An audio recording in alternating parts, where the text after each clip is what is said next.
ஒயனும் ஹீரோவும் ரொம்ப ட்ரூவாக லவ் பண்ண ஆரம்பிக்கிறாங்க. பட் இது டைம் போக போக அவங்க அப்பாவுக்கு தெரிஞ்சிருது. ஸோ ஒயன் வந்து ஏதோ தப்பு பண்ணுறா அப்படிங்கிறது கண்டுபிடிச்சிடுறாரு. ஒயன் கிட்ட டேரெக்டாகவே கேட்டுறாரு அந்த பையன் யார் அப்படிங்கிற மாதிரி. ஒயன் வந்து போல்டாகவே ஆன்சர் பண்ணுறான். ஆமாம், நான் அந்த பையனை லவ் பண்ணுறேன், அவனை தான் நான் கல்யாணம் பண்ணுவேன் அப்படின்னு சொல்ல அவங்க அப்பாவுக்கு ரொம்ப கோவம் வருது. சரி, அந்த பையனோட டீட்டெயில்ஸ் சொல்லு அப்படின்னு சொல்லி கேட்ட உடனே அவளும் சொல்கிறேன், இந்த மாதிரி அந்த பையன் வந்து வெளிநாட்டிலேருந்து வந்திருக்கான், அவங்க அம்மா அப்பா பற்றி எனக்கு தெரியாது, சரி அவன் எந்த கேஸ்ட்டு அதுவும் எனக்கு தெரியாது, ஸோ எந்த ஒரு இதுவுமே தெரியாமல் நீ ஈஸியாக லவ் பண்ணிக்கிட்டு இருக்க, காதலிக்கிறதுக்கு குளம் கோத்திரம் இதெல்லாம் தேவையில்லை, ஸோ நான் அவனை லவ் பண்ணுறேன், அவ்வளோதான், நீங்கள் முடிஞ்சால் மேரேஜ் பண்ணி வைங்க, அதுக்காக நீ எனக்கு அகெயின்ஸ்டாக இருக்காதீங்க அப்படின்னு சொல்லிட்டு போகிறான். ஒயனை வந்து ரொம்ப செல்லமாக வளர்த்துட்டாரு. அதனால் அவன் மேலே கோவமும் பட முடியல. எல்லா மூவிலையும் இழிச்சவாய் ஹீரோ தான். ஸோ ஹீரோ தான் இப்போ அடி வாங்கிக்கிட்டு இருக்காரு.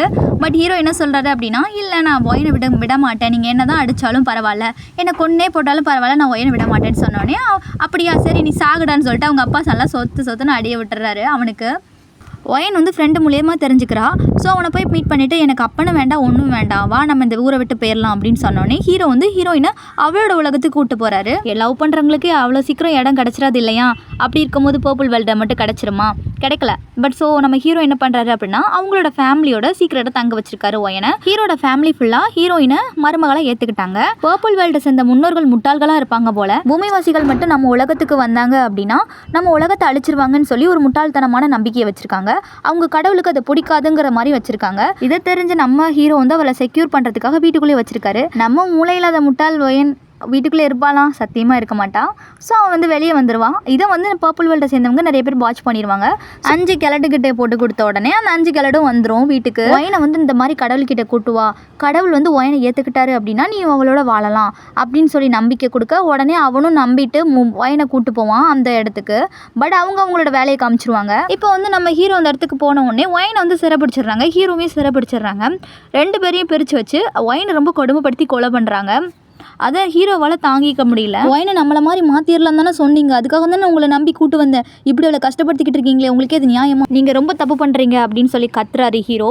பட் அவங்க ரிப்ளை பண்ணுறாங்க, நாங்கள் தப்பு பண்ணுறோமா, மொதல் தப்பு நீ அவளை காதலிச்சது, 2வது தப்பு அவளை இங்கே கூட்டு வந்தது. மனிதர்கள்கிட்ட 5 பூதம் இருக்குது, அந்த 5 பூதம் மட்டும் நம்ம உலகத்தில் வந்துருச்சு அப்படின்னா அந்த உலகத்தையே அழிச்சிரும், அதுக்கு நாங்கள் வழி கொடுக்க மாட்டோம் அப்படின்னு சொல்லி ஒரு தாத்தா சொல்கிறாரு. கழட்டு தாத்தா, உனக்கு என்ன, நீ வாழ்ந்து முடிச்சிட்ட, அதனால் நீ என்னமும் பேசுவ, நான் இப்போ தான்டா வாழவே ஸ்டார்ட் பண்ணியிருக்கேன், அதுக்குள்ளேயும் தூக்கிட்டு வந்து கழுத்தை அறுத்துக்கிட்டு இருக்க, ஒழுங்காய் அவளை விடுறா அப்படின்னு சொல்லி கத்துறாரு. சாரி தம்பி, டைம் அப் அப்படின்னு சொல்கிறாரு. ஸோ அவளை தான் ஒயனை வந்து கழுத்தை சீவிடுறாங்க. டே அப்படின்னு சொல்லி கத்துறாரு. அவளை தான் சொல்லி முடிஞ்சது ஒயனோட லைஃப். நம்ம ஹீரோ அம்போன்னு விட்டுட்டு போயிடுறாங்க. ஸோ நம்ம ஹீரோக்கு இது ஏற்றுக்க முடியல, ஒயின் இறந்ததை. என்ன மகனே, என்ன மாதிரியே ஏமாந்து போட்ட, நானும் உன்ன மாதிரி ஏமாந்துட்டு தான் செத்து போய் கிடைக்கேன், நீ என்ன மாதிரியே இருக்க, யார் நீங்கள், நான் உன்னோட ஒரிஜினல் அப்பா இல்லை, நீங்கள் நம்ப மாட்டேன், டேய் நான் அதுக்குன்னு டிஎன்ஏ டெஸ்ட்டாக எடுத்துகிட்டு வர முடியும், டேய் நான் தான்டா ஒரிஜினலு, ஏன்னா நான் உங்கள் அப்பா அம்மாட்ட போய் கேட்டுப்பாரு, அவங்க என்கிட்ட தூக்கிட்டு போயிட்டாங்க உன்னைய, என்ன செய்ய, வேறு வழி இல்லாமல் கொடுத்துட்டேன். என்ன நீங்கள் ஒரு மாதிரி டிஃப்ரெண்ட்டாக பேசுகிறீங்க, அது ஒன்றும் இல்லை, சென்னை ஸ்லாங் லைட்டாக தொத்திக்கிச்சுடா, சரி நீ கண்டுக்காதடா மகனே, உனக்கு என்ன பிரச்சனைனாலும் உன் அப்பா இருக்கேன் காப்பாற்றுவேன், சொல்லு உனக்கு என்ன ப்ராப்ளம், டாடி எனக்கு என் லவ் வேணும், சரி உன்னோட கையை நீட்டுன்னு சொல்லிட்டு அவனோட ஹீரோவோட கையை கிழிச்சு அந்த ரத்தத்தை ஃபுல்லாக ஒயனுக்கு கொடுக்காரு. ஒயன் திரும்ப கண் முழிக்கா, ஆனால் அவளோட கண் வந்து ரொம்ப பிளாக் கலரில் இருக்குது. டே தகப்பா என்ன பண்ணி தொலைச்ச, டே மகனை என்னை மன்னிச்சிக்கோ, நான் போட்ட மேஜிக் பேக் ஃபயர் ஆயிடுச்சு, முடிஞ்சால் தப்பிச்சு ஓடிடு, இல்லை நான் ஒயனை விட்டு எங்கேயும் போக மாட்டேன், அவள் பக்கத்தில் தான் இருப்பேன்னு சொல்லிட்டு அவன் இருக்கான். பட் ஒயனுக்கு கோவம் வந்து அவனோட கழுத்தையே பிடிச்சி நடிக்கிறான். ப்ளீஸ் ஒயன் உன்னோட சுயநிலவை இழந்துடாத, நான் உன்னோட லவ்வர் மறந்துடாத அப்படின்னு சொல்லி எவ்வளோ ட்ரை பண்ணுறான். அவன் இறக்குற நிலைமைக்கு வரான் மூச்சு திணறி. அப்போ தான் அவனுக்குள்ளே இருக்கிற டெவில் வந்து வேக்கப் ஆகுது. அவனோட கண்ணும் பிளாக் கலரில் மாறுது. ஐ எம் பேக் அப்படின்னு சொல்லிட்டு நம்ம ஹீரோ சொல்ல ஹீரோயினும் சிரிக்கிறா, உனக்காக தான் வெயிட் பண்ணேன் அப்படிங்கிற மாதிரி. ஸோ 2 பேரும் ஒருத்தர் பார்த்துட்டு இருக்காங்க. அப்போ நம்ம முன்னோர்கள் என்ன பண்ணுறாங்க அப்படின்னா ஏகப்பட்ட படைகளை திரட்டி அவங்களுக்கு ஆப்போசிட்டாக நிற்கிறாங்க. இதை நம்ம ஹீரோ எதிர்பார்த்துருக்க மாட்டார். பிகாஸ் அவர்கிட்ட இப்போதைக்கு ஒயனை ப்ரொடெக்ட் பண்ணணும்னு மட்டும்தான் நினைப்பாரு. ஸோ அவர் வந்து அவரோட ஃபுல் பவரை யூஸ் பண்ணி அவங்களோட சண்டை போடுவார். பேசிக் நாலேஜ் இல்லை அவர் பவர் பற்றி. ஒரு வண்டிக்கு எல்எல்ஆர் போட்டிருக்க மாதிரி தான் அந்த ஓல்டு தாத்தாங்களுக்குலாம் நல்லா அவங்களோட பவர் யூஸ் பண்ண தெரியும். இவனை கஷ்டப்பட்டு டிஃபைட் பண்ணிடுறாங்க, அந்த மலைக்குள்ளே அடைச்சி வச்சிடுறாங்க.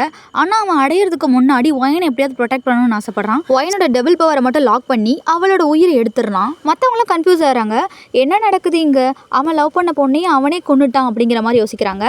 அவனே இல்லை, அவன் டெவிலுக்கு அடிமையாயிட்டான். ஸோ அந்த அரக்கத்தனத்தோட வெளிப்பாடு தான் அவனோட காதலையே கொன்றுச்சு அப்படின்னு எல்லாரும் ஒயனை பார்க்குறாங்க. ஒயனுக்கு வந்து ஃபுல்லாக உயிர் போல் அவன் இன்னும் இதெல்லாம் லெசன் பண்ணிக்கிட்டு தான் இருக்கா. ஸோ அவள் வந்து மனசுக்குள்ளே நினைக்கிறா, நான் உன்னை வெறுக்கிறேன், அடியோடு வெறுக்கிறேன், நம்ம 2 பேரும் சேர்ந்து இந்த உலகத்தில் வாழலாம்னு நினச்சேன், ஆனால் நீ ஒரு பவருக்காக என்னையே கொண்டுட்ட, அடுத்த ஜென்மம்னு ஒன்று இருந்தது அப்படின்னா உன்னோட சாவு என் கையில் தான். அந்த போரில் வந்து மாஸ்டரும் கலந்துருப்பார். அவர் வந்து ஒயனை நினச்சி ரொம்ப ஃபீல் பண்ணுவார். ஸோ ஒயனோட சோலுக்கு வந்து திரும்ப மறுஜென்மம் கொடுப்பாரு. அது ஒரு குழந்தையாக மாறும். ஸோ அவர் வந்து தன்னோட பிள்ளை மாதிரி ஒயனை பார்த்து வளர்த்துட்டு இருப்பாரு. அரக்கன் வந்து சங்கிலியால் கட்டப்பட்டிருப்பான். அந்த சங்கிலிகள் ஃபுல்லாக அவனோட கைகளை ஃபுல்லாக இறுக்கி அவனோட ரத்தத்தை உறிஞ்சிக்கிட்டு இருக்கும். வானத்திலிருந்து இடி வேற அவனோட உயிரை எடுத்துக்கிட்டு இருக்கும். எப்படா இவ்வளோ இடியும் மின்னலும் இவ்வளோ அசால்ட்டாக தாங்கிக்கிட்டு இருக்க, உனக்கு வலிக்கவே இல்லையா? வலிக்குதுப்பா, ரொம்ப வலிக்குது, இந்த இடத்துல வலிக்குதுன்னு சொல்லி இதயத்தை காமிக்கிறாரு. அவள் இறக்கிறதுக்கு முன்னாடி ஒரு பார்வை பார்த்தா பார்த்தீங்களா, அப்பயும் நான் செத்துட்டேன்ப்பா. சாவுடா செத்தப்பேல சாவு, யார் வேணான்னா இந்த நிலைமைக்கு வந்தும் நீ திருந்த மாட்டேல்ல. அப்பா உங்களுக்கு இதை பற்றி புரியாது. லவ்ங்கிறது ஒரு வித்தியாசமான ஃபீலிங்.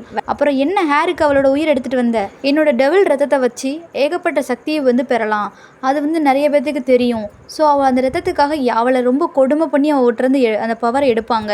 ஸோ அதனால தான் நான் அவளை லாக் பண்ணி வச்சேன். அவள் பவரை யாருக்குமே தெரியாது என்னோட ரத்தம் அவகிட்ட இருக்குது அப்படிங்கிறது. என்ன மாதிரி அவள் நரக வேதனையை அனுபவிக்கிறதுக்கு அவள் இறந்தே போகலாம். மற்றவங்க கையில் மாட்டிட்டான் அப்படின்னா அவளுக்கு மறுஜென்மமே இருக்காது. ஏன்னா அவங்கள ரொம்ப கொடுமை பண்ணி அழிச்சிருவாங்க, சோலை கூட மிச்சம் வைக்க மாட்டாங்க. அதுக்கு பயந்துட்டு தான் நான் அவளை சாகடிச்சேன். சரிடா மகனே, நீ ஒரு பெரிய தியாகின்னு ஒத்துக்கிறேன். இப்போ நீ எப்படி வெளியே போகிற? என்னோட பவரை திரும்ப கல்டிவேட் பண்ண போகிறேன். அது எப்படி? உங்கள் மூலியமா? டேய் நான் உன்னோட அப்பன்டா, என்னையே கொல்ல போறியா? காதலுக்காக என்ன வேணாலும் செய்யலாம். ஒயனுக்கு மறுஜென்மம் கொடுப்பேன். நான் அவளோட வாழணும், அதுக்கு நீ சாகணும். நான் அவனோட அப்பாடா, கொஞ்சமாவது யோசிச்சு பாருடா. அப்பா டப்பாலாம் ஒன்றும் கிடையாது அவளுக்கு முன்னாடி. ஸோ உங்கள் உயிரை எனக்காக கொடுத்துருங்க. இத்தனை வருஷம் எதுக்காக வேஸ்ட்டாக வச்சுருக்கீங்க? இங்கே பாரு மகனே, நான் உன்னை அவளை விட ரொம்ப காதலிக்கிறேன். I love you Sun, please என்னை விட்டுரு. ஐ லவ் யூ டூ அப்படின்னு சொல்லிட்டு அவர் பவர்ஃபுல்லாக உறிஞ்சிடுறாரு அவங்க அப்பாவோட பவரெல்லாம். அவங்க அப்பா இறந்துடுறாரு. இப்போ தான் அவரோட ஒரிஜினல் வில்லத்தனமே வெளியே வருது. என் அழகான மனசை அணுவணுவாக சித்திரவதை பண்ணி கொலை பண்ணீங்க. ஒவ்வொருத்தரையும் டிஃப்ரெண்ட் ஆங்கிளில் கொலை பண்ணணும்னு ஆசைப்பட்றேன். என்னோட ஃபர்ஸ்ட் டார்கெட்டே நீ தான். Next Jimin. 2 பேரும் சிஸ்டர்ஸ் தானே. உங்களோட சிஸ்டர்ஸ் பாசத்தை நான் பார்த்தேன் போன டைமே. அதே மாதிரி இந்த டைம் உங்கள் 2 பேர்த்தையும் உங்கள் சோல் கூட மிச்சம் இல்லாமல் அப்படியே அழிப்பேன். வில்லனுக்கு ஓவர டைலாக் கொடுத்துட்டேன். ஸோ கட் பண்ணிடலாம். ஜேகேவோட ரூமில் வந்து ஒரு போர்ட்டல் மாதிரி ஓப்பன் ஆகுது. அதில் வி வந்து தெரிகிறாரு. ஸோ வி வந்து மயக்க நிலையில் இருக்கார். அப்போ ஏதோ ஒரு ஸ்லைட் மாதிரி, அதாவது ஒரு கத்தி மாதிரி வந்து வியோட கழுத்தை லைட்டாக அப்படியே ஷார்ப்பாக இறக்குது. அதை எப்படியா ஸ்டாப் பண்ணுங்கன்னு கத்துறாரு ஜேகே. நீ கத்துற சவுண்ட் எனக்கு இங்கே வர கேட்குது. எனக்கு ரொம்ப பிடிச்சிருக்கு. என் கையால் அவள் சாகக்கூடாதுன்னு நினச்சேன் அப்படின்னா ஒயனை திரும்ப என் கைட்ட வந்து விடு. இல்லை அப்படின்னா ஜஸ்ட் சிம்பிள், உன்னோட மனைவியோட சோல் கூட இல்லாமல் அப்படியே அழிச்சிருவேன். நல்லா இருக்குல்ல அந்த கேம்? அவளை எதுவும் பண்ணாத, உனக்கு ஒயன் தானே வேணும், நான் அவளை கூட்டு வரேன், ப்ளீஸ் அவள் எதுவும் பண்ணாத. கொண்டு வா என்னோட ஸ்வீட் டாட்டர், சீக்கிரம் கொண்டு வா, அது யாருக்கும் தெரியாமல் நீ மட்டும்தான் வரணும். என்னை கூட்டு போங்க. ஒயன் உயிர்க்கே ஆபத்து, அதை பற்றி எனக்கு கவலை இல்லை. வி எனக்கு முக்கியம். ஒயன் ஆனால் நீ கமான் நானும் அவனெல்லாம் ஆல்ரெடி படிச்சிட்டேன். இப்போ வரீங்களா? நான் போகணும். அவன் வேறு என்னையை கூட்டுவான்னு சொல்லிட்டு இருக்கான். அப்படியா? எந்த வெண்ணமாவன் என்னையை பார்க்க விரும்புகிறான், நான் பார்த்தே ஆகணும். சே, என் அழகுக்கு இவ்வளோ டிமாண்டா? வாங்க போகலாம் வாங்க. ஒயன் நீ தெரிஞ்சுதான் பேசுறியா? உயிருக்கு ஆபத்துன்னு சொல்லிக்கிட்டு இருக்க, குழந்த மாதிரி விளாண்டுட்டு இருக்க. இந்த ஒயன் அடுத்தவங்களை சாகடிக்க தான் பிறந்திருக்கா. யாராலையும் ஒயனை சாகடிக்க முடியாது. வாங்க போகலாம், நான் பார்த்துக்கிறேன். எனக்கு ஆனால் அவனை திரும்ப பேசுனீங்க அப்புறம் அவளை தான் ஒயன் காண்டாயிருவேன் வாங்க அப்படின்னு சொல்லிட்டு ஒயன் தான் ஜேகே வெளுத்துட்டு போகிறா. அப்போ இழுக்கும் போது அந்த லாக்கெட் வந்து அந்து விழுந்தது. அதை 2 பேருமே நோட் பண்ணலை. அவங்க அந்த இடத்த விட்டு போயிடுறாங்க. அப்போ மாஸ்டர் வந்து செக் பண்ணுறாரு அந்த லாக்கெட் மிஸ் ஆனதை. இந்த லாக்கெட் நான் போட்டதாச்சே, இது எப்படி கீழே விழுந்தது? அப்போ அம்மாவுக்கு ஏதோ ஒரு ப்ராப்ளம் இருக்குது. டேஹி இரு, எதாக இருந்தாலும் நம்ம எல்லோரும் சேர்ந்து முடிவெடுப்போம்.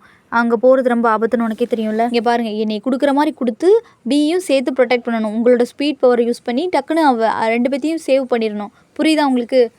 எனக்கு பயமாக இருக்குது. என் உயிரை தான் பணைய வச்சுருக்கேன். ஆக்சுவலாக நான் தான் பயப்படணும், நீ பயந்துட்டு இருக்கீங்க. நீ தான் ஏன் காப்பாற்றணும், உன்னை நம்பி தான் நானே போய்கிட்டு இருக்கேன். இப்போ பிளான் என்னன்னு திரும்ப சொல்லுங்கள். வியை கொடுக்கணும், ஒன்றை வாங்கணும். அது வந்து எனது வியை கொடுக்கணுமா? கிழிஞ்சது கிருஷ்ணகிரி. உனக்கு சண்டை போட தெரியுமா தெரியாதா? என்ன மரியாதை குறையுது? இப்போ மரியாதையாக முக்கியம், என் உயிர் தான் முக்கியம். என் உயிரும் வி உயிரும் உன்னோட கையில் தான் இருக்குது. உன் உயிரை கொடுத்தாது எங்கள் 2 பேர் உயிரையும் காப்பாற்றுற. புரியுதா உனக்கு? ஓகே புரியுது, தைரியமாக செய்யா. ஜேகே ஒன்றும் அந்தளவுக்கு பயந்தவர்லாம் கிடையாது. ஹிஸ்ட்ரி படிச்சிருக்காரு, வில்லனோட பவர் எப்படிப்பட்டது அப்படிங்கிறது.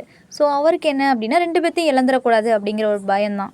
குயின் நீ ரொம்ப இன்டெலிஜென்ட்டாக இருக்க, பட் ஏன் அளவுக்கு இல்லை அப்படின்னு சொல்லிட்டு சைடாக நின்று வாட்ச் பண்ணிகிட்ருக்காரு. வில்லனோட லவ் ஸ்டோரி தனியாக அப்லோட் பண்ணுறேன் காய்ஸ். 3 எபிசோடில் இந்த ஸ்டோரிக்கு சங்குதலாம்னு நினைக்கிறேன். நீங்கள் என்ன நினைக்கிறீங்க? கமெண்ட் பண்ணுங்கள்.